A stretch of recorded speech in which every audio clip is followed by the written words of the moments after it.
A custody battle that is now tugging at the heartstrings of our entire community. Let her know that we are fighting for her and we will get her home as soon as we can.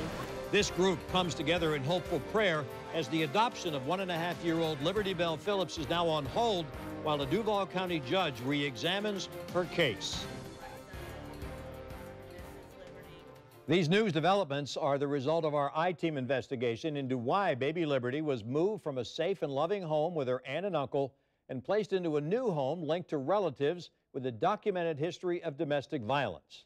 The I-Team uncovered in September that the child's biological mom, Davida Phillips, signed legal papers giving up her parental rights to her daughter.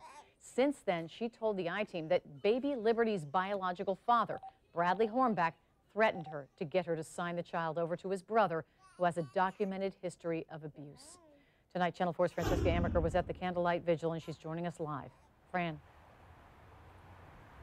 Tom and Mary, as you mentioned, 3 separate parties, including a judge, are now re-examining this case. And tonight, when I was at that candlelight ceremony held for baby Liberty, her aunt and uncle told me they're hoping that this second re-examination ends up in their favor.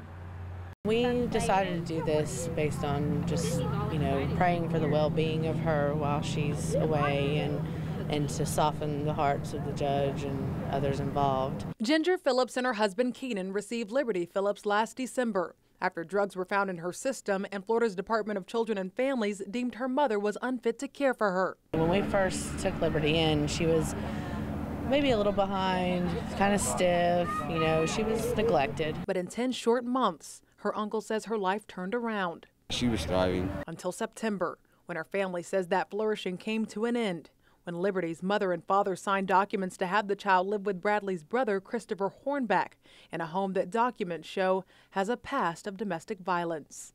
It's now been 3 long months, but at a prayer service held for the child Tuesday night, Ginger and her husband told me they are not giving up, and they are pleased that the same Duval County judge who awarded Christopher Hornback baby Liberty has now decided to re-examine the case. I feel great that they reopened it, so it's like it's a relief.